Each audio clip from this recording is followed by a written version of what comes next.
भोपाल में मध्य प्रदेश विधानसभा के बजट सत्र 2026 की शुरुआत राज्यपाल मंगू भाई पटेल के अभिभाषण के साथ हुई, जिसका मुख्यमंत्री डॉक्टर मोहन यादव ने पुष्प गुच्छ भेंट कर भव्य स्वागत किया।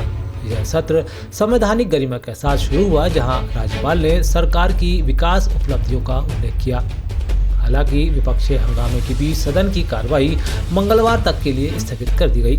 बता दें, इससे पहले कांग्रेस प्रदेश अध्यक्ष जीतू पटवारी ने भी सरकार पर निशाना साधा था। उन्होंने कहा कि 3 आरोपित मंत्रियों को बजट सत्र में बैठने का अधिकार नहीं है। उनका कहना था कि उन्होंने मुख्यमंत्री से आग्रह किया था कि ऐसे मंत्रियों को सदन में न बैठाया जाए। उन्होंने मंत्री विजय शाह का नाम लेते हुए कहा कि इस मुद्दे पर सरकार को जवाब देना चाहिए। ऐसा है, तीन मंत्री दागी हैं। एक मंत्री नगरीय निकाय के हैं जिनके एक गिलास शुद्ध पानी 25 साल में नहीं दे सके, कैलाश विजयवर्गीय, उनको इस पद पर रहने का कोई अधिकार नहीं, उनका इस्तीफा होना था, नहीं हुआ। तो हम राज्यपाल जब अभिभाषण देंगे इसका हिसाब पूछेंगे। एक मंत्री है स्वास्थ्य मंत्री राजेंद्र शुक्ला, जिनने 26 बच्चे एक दवाई जिससे जान बचनी थी वो पीकर तड़प के मर गए, सरकार ने जिम्मेवारी नहीं ली। एक मंत्री है जिसने हमारी भारतीय सेना की एक बहन का अपमान किया, कोर्ट ने कहा अपराधी है, उनका इस्तीफा होना चाहिए। जब राज्यपाल जी अभिभाषण देंगे तो कांग्रेस पार्टी इन तीनों मंत्रियों के इस्तीफे मांगेगी। मैं आग्रह करता हूं फिर से आपके माध्यम से मोहन यादव जी से, या तो अभिभाषण के पहले इस्तीफे लो, अन्यथा तैयार रहो, कांग्रेस आपसे हिसाब मांगेगी। मध्य प्रदेश के खंडवा जिले की पंधाना विधानसभा क्षेत्र में आयोजित राज्य स्तरीय कार्यक्रम के दौरान मध्य प्रदेश के मुख्यमंत्री डॉक्टर मोहन यादव ने लाडली बहनाओं को 33वीं किस्त के रूप में 1836 करोड़ रुपए की सौगात दी है। इससे पहले कार्यक्रम में मुख्यमंत्री डॉक्टर मोहन यादव ने मंच पर पहुंचते ही लाडली बहनों का हाथ जोड़कर अभिवादन किया। इस दौरान मुख्यमंत्री ने कन्याओं का पूजन कर कार्यक्रम की शुरुआत की। साथ ही पंधाना क्षेत्र के लिए 460 करोड़ से अधिक के विकास कार्यों की सौगात भी दी। मध्य प्रदेश के धार जिले के कुक्षी से शिक्षा विभाग और निर्माण एजेंसी की ऐसी लापरवाही सामने आई है जिसे देखकर हर कोई हैरान है।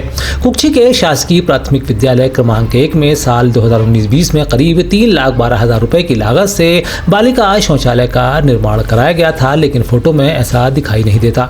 अंदर का ढांचा पुरुषों को उपयोग के अनुसार बनाया गया है। इतना ही नहीं, शौचालय के भीतर भारी गंदगी है, यानी कागजों और दीवारों पर यह बालिकाओं के लिए बना शौचालय है, लेकिन हकीकत में इसका उपयोग और स्वरूप अलग ही कहानी बयां कर रहा है। सबसे चौंकाने वाली बात यह है कि निर्माण के 6 साल बाद भी शिक्षा विभाग और RES विभाग के किसी अधिकारी की नजर इस पर नहीं पड़ी।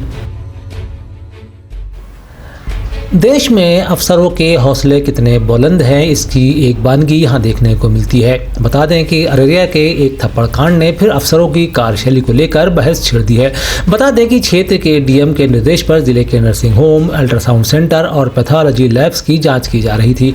ऐसे में जांच दल के ADM डॉक्टर रामबाबू एक हॉस्पिटल के डॉक्टर दीपक कुमार को थप्पड़ जड़ते हुए दिखते हैं, जिसके बाद जिले के सभी डॉक्टर्स और हड़ताल पर चले गए हैं और ADM के खिलाफ कड़े एक्शन की मांग करने लगे हैं। हालांकि अभी तक आगे की रिपोर्ट नहीं आ सकी है, लेकिन इसे लेकर सिस्टम पर सवाल जरूर खड़े हो गए हैं, जिसमें कहा जा रहा है कि सेवा करने वाले अफसर आखिर खुद को क्या समझने लग जाते हैं।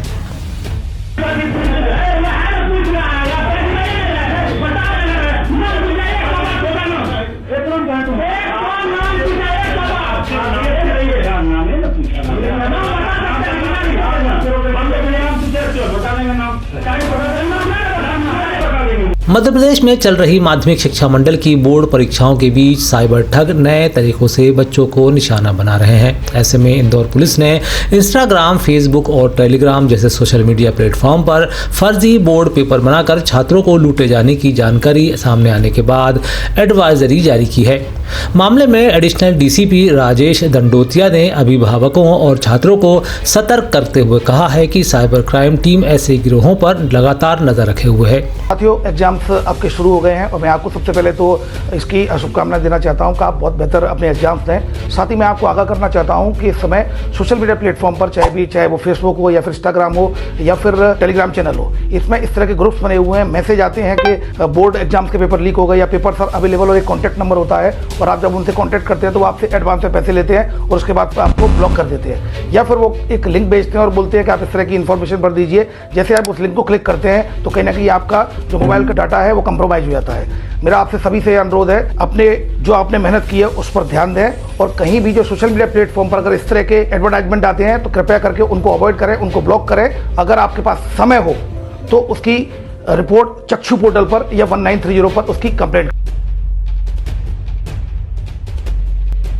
Bhopal chambers of commerce and industries यानी बीसीसीआई के अध्यक्ष पद के चुनाव के बाद गोविंद गोयल के उन्नति पैनल के पदाधिकारी अब सक्रिय रूप से अपनी जिम्मेदारियों में जुट गए हैं। इसी क्रम में पैनल के उपाध्यक्ष प्रदीप अग्रवाल वीनस ने शहर के व्यापारिक और शहरी मुद्दों को लेकर अपनी प्राथमिकताएं साझा की हैं। अवसर था सम्मान समारोह का, जहां शहर के प्रबुद्धजनों ने उनका माला पहनाकर स्वागत किया। प्रदीप अग्रवाल ने इस मौके पर भरोसा दिलाया कि उन्नति पैनल व्यापारियों के हितों की रक्षा और शहर के समग्र विकास के लिए प्रतिबद्ध है। कर रहा है और इनका खुद का भी पेपर निकलता है। चलिए, पे ये बराबर रहते हैं। ठीक है सर।